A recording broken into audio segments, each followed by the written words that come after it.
Indonesia adalah sebuah negara yang memiliki sejarah yang panjang serta perjuangan yang epik. Di dalamnya banyak pejuang dan tokoh yang terlibat maupun yang memberikan kontribusi terhadap bangsa ini. Contoh pejuang yang bernama Douwes Dekker, lelaki yang kita kenal yang merupakan salah satu tokoh tiga serangkai yang menulis buku Max Havelaar. Namun tahukah kalian jika Douwes Dekker ini ternyata ada dua orang, namun berbeda? Mungkin dari beberapa teman atau rekan-rekan sudah mengetahui persamaannya, namun sebagian rekan-rekan juga pasti ada yang belum tahu tentang perbedaan duo Douwes Dekker ini. Nah, untuk itu mari kita bahas bersama-sama dalam cuplikan selanjutnya. Tapi sebelum kita lanjut, rekan-rekan sahabat PO Corner, jangan lupa komentar, like, dan berbagi kepada rekan-rekan yang lain agar kita serempak dan seragam, sama-sama pintar, sama-sama cerdas, bangsa kita maju. Tokoh Douwes Dekker yang pertama ini memiliki nama asli Edward Douwes Dekker. Dia lahir di Amsterdam tanggal 2 Maret 1820 dan meninggal di Ingelheim am Rijn di Jerman tanggal 19 Februari tahun 1887. Nama lain dari Edward Douwes Dekker yaitu Multatuli. Kontribusi atau karya menulis novel Max Havelaar tahun 1860 yang bercerita tentang perlakuan buruk atau penindasan penjajah yang terjadi di Hindia Belanda atau Nusantara. Novel ini membuka pikiran kaum terpelajar pertama Bumi Putra seperti Tirto Adi Suryo, Sosro Kartono, Kartini, dan lain-lain. Edward Douwes Dekker ini asli orang Belanda. Ia sebenarnya masuk dalam golongan yang berkecukupan dan berpendidikan. Namun bosan dengan kehidupan dan ayahnya memutuskan untuk menjadikannya karyawan di sebuah perusahaan. Namun sang ayah melihat anaknya Edward banyak perubahan dan membawanya ke Hindia Belanda atau Indonesia yang sekarang. Douwes Dekker inilah yang dikenal dengan nama Multatuli. Namun ini diambil dari bahasa Latin yang memiliki arti banyak yang sudah aku derita. Menggunakan nama samaran untuk menulis buku Max Havelaar yang berisi tentang perilaku buruk yang dilakukan oleh Belanda kepada rakyat Indonesia. Adapun sejarah singkat dari Edward Douwes Dekker ini adalah berkat bantuan ayahnya, Edward diangkat menjadi pegawai negeri atau bahasa Belandanya Ambtenaar di kantor pengawasan keuangan Batavia. Kemudian dikirim bertugas sebagai seorang controlling di kota Natal, Sumatera Utara, yang daerahnya terpencil dan jauh dari keramaian. Namun tugas-tugasnya jauh dari kata menyenangkan, sehingga diberhentikan sementara. Nah, setelah dicopot jabatannya, Edward tinggal di Padang. Kemudian Edward belajar dari pengalaman buruk dan memperbaiki diri yang membuatnya diangkat menjadi pegawai tetap lagi. Nah, karirnya menanjak. Ia kemudian kembali bekerja di kantor residen Purworejo pada tahun 1840-an. Selain Natal dan Purworejo, sejumlah tempat di Hindia Belanda pernah menjadi lapangan kerja bagi Edward, antara lain Manado, Bogor, dan Ambon. Namun pekerjaannya sebagai asisten residen Lebak, Banten pada Januari 1856 menjadi yang cukup dikenang olehnya. Ia menyaksikan pribumi golongan bawah diperas dalam sistem kolonial Hindia Belanda. Edward menemukan fakta bahwa kerja rodi yang diterapkan pada rakyat Lebak telah melampaui batas, bahkan cenderung mengarah ke pemerasan. Sayangnya, sisi humanismenya itu bertentangan dengan pemerintah kolonial. Setelah mengadu ke atasannya, Edward malah mendapatkan peringatan keras. Kecewa dengan balasan yang didapat, akhirnya ia mengundurkan diri dari jabatannya. Pengalamannya sebagai pejabat di Lebak kemudian dituangkan dalam novel satire berjudul Max Havelaar. Ia membuat novel tersebut di sebuah kamar hotel di Brussel, Belgia pada tahun 1859. Bukunya sudah menyebar, akhirnya warga negara Belanda saat ini gempar dengan fakta dan kenyataannya bahwa tahu akan kebobrokan kolonial Belanda waktu dulu.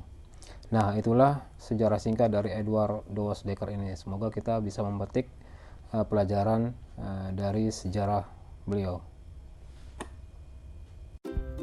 Douwes-Dekker yang lain bernama panjang Ernest Francois Aiguin Douwes-Dekker. Lahir di Pasuruan tanggal 8 Oktober 1879, meninggal di Bandung tanggal 28 Agustus 1950. Nama lain dari Ernest Douwes-Dekker ini Danu Dirja Setiabudi yang diberikan oleh Presiden pertama Soekarno setelah kemerdekaan. Adapun kontribusi atau karya, tokoh penting pergerakan nasional pada masa awal, mendirikan organisasi politik pertama Indische Partij bersama Ki Hajar Dewantara dan Cipto Mangunkusumo. Kemudian menjadi Menteri Negara pada Kabinet Syahrir ketiga rentang waktu 1946 sampai 1947. Ernest Douwes-Dekker atau yang dikenal dengan Danu Dirja Setiabudi inilah yang dikenal sebagai salah satu tokoh di dalam 3 serangkai Danu Dirja Setiabudi, kemudian Cipto Mangunkusumo dan Ki Hajar Dewantara yang mendirikan sebuah partai dengan nama Indische Partij atau Partai Hindia. Partai ini adalah organisasi yang isinya orang-orang Indonesia dan Eropa di Indonesia.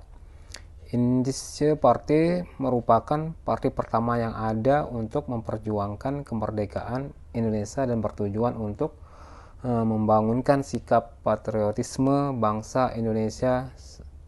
Selain itu, Ernest Douwes-Dekker ini adalah penggagas nama Nusantara untuk pengganti nama Hindia Belanda. Adapun sejarah singkat dari Ernest ini yaitu terlahir sebagai anak ketiga dari 4 bersaudara dan keluarga sering berpindah-pindah. Saudaranya yang perempuan dan laki-laki yakni Adelaide lahir di tahun 1876 dan Julius 1878. Terlahir sewaktu keluarga Douwes-Dekker ini di Surabaya. Dan adik laki-lakinya lahir di Mr. Cornelis Jatinegara, Batavia pada tahun 1883. Dari situ keluarga Dekker berpindah lagi ke Pegangsaan, Jakarta Pusat.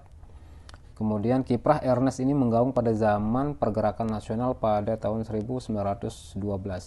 Ia bersama Cipto Mangunkusumo dan Suwardi Suryaningrat membentuk Indische Partij atau Partai Hindia.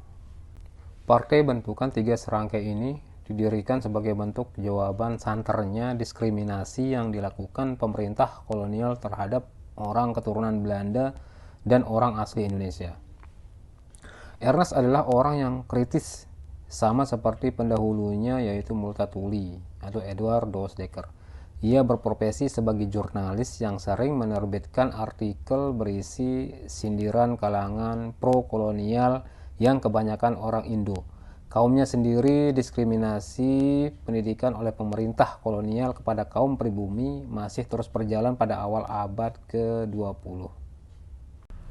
Hal inilah yang membuat Ernest tergerak untuk mempropagandakan sebuah pemikiran dan pembelajaran tentang makna nasionalisme untuk tujuan akhir yaitu Hindia Belanda memperoleh kemerdekaan melalui perjuangan yang tidak mudah.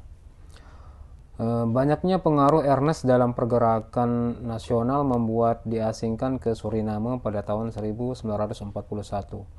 Barulah setelah Indonesia meraih kemerdekaan, sejumlah orang buangan kiriman Belanda termasuk dirinya dibebaskan pada tahun 1946. Pada masa Revolusi Nasional, Ernest ikut terjun dalam aktivitas politik Indonesia. Lantas, apakah ada keterkaitan atau korelasi antara kedua tokoh Douwes-Dekker di atas? Jawabannya sesimpel ini. Iya. Tokoh Ernest Douwes-Dekker merupakan cucu dari Jan, adik dari Edward Douwes-Dekker atau Multatuli. Jadi Edward Douwes-Dekker dan Ernest Douwes-Dekker berkerabat dalam silsilah keluarga.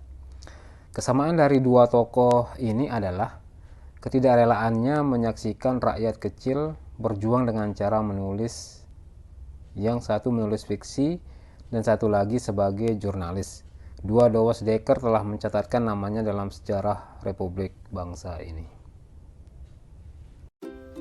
Edward dan Ernest Douwes-Dekker mengajarkan kita bahwa kadar nasionalisme nggak bisa semata-mata diukur berdasarkan asal-usul bangsanya atau tempat lahirnya.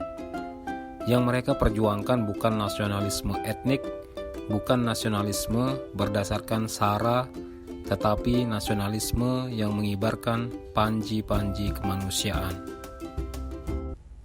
Bisa dikatakan kedua tokoh Dewa Sudekar ini cukup berperan besar dalam sejarah bangsa Indonesia. Selain kedua tokoh ini, ada tokoh lain atau pahlawan atau heroik lainnya yang berperan dalam sejarah bangsa Indonesia. Nah, kita sebagai penerus bangsa, marilah untuk terus berusaha untuk mengenang, mengingat, mempelajari, bahkan melestarikan dan menghargai jasa dan prestasi para pahlawan yang telah berjuang untuk bangsa besar Indonesia ini. Terima kasih, itu saja mungkin yang bisa saya sampaikan di kesempatan ini.